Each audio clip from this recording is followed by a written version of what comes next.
compromising the sensitive nature of your investigation. I'm just curious, when you refer to being aware of suspicious activity, having very little experience with this type of criminal behavior, what exactly do you mean by suspicious activity? What should we be aware of? What are we looking for?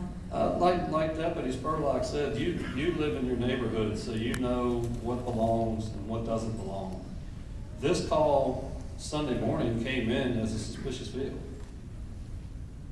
It did not come in as an assault in progress or a homicide. It came in as a suspicious vehicle with people talking in the street. And thank God they did call. They saved Mrs. Bennett's life, the people that called in. But they weren't calling in an assault.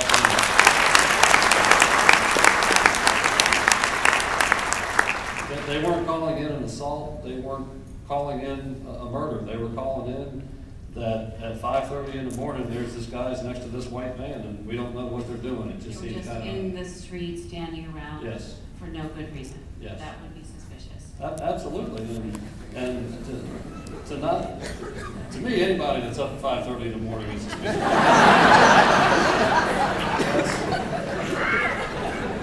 But if it makes you feel uncomfortable, then call us.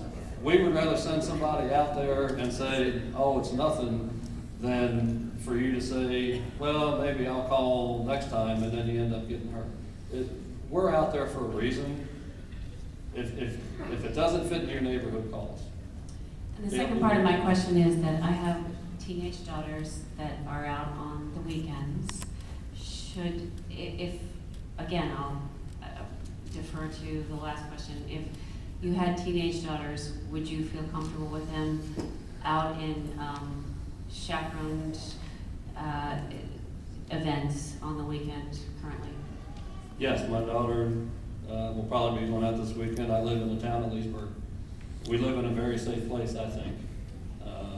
And this is a tragic, tragic crime, but just the advice that I gave the other lady, I'm not going to let the thugs win. I'm going to live my life.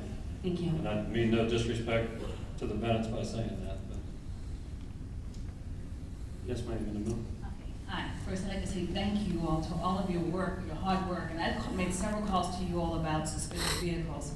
I'm from this community as a small business owner located in the Ashford Commons area, and often we see suspicious vehicles. And just like you said to me, being originally from New York, if you're sitting in a parking lot, it's late, nobody else is open, I don't know the vehicle, I call. And your deputies have been very responsive in coming.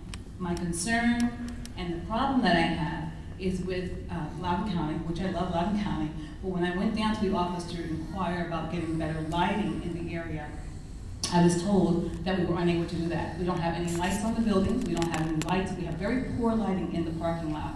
I'm very concerned. We have people coming 5 o'clock in the morning, 5:30 in the morning. We have people leaving 10:30, 11 o'clock at night. When they leave alone by themselves, that's a concern. So I'd like to know what I can do and which support I can obtain from any of you all here in trying to get better lighting in some of these areas. Whether it's by the bridge, along the walkway, or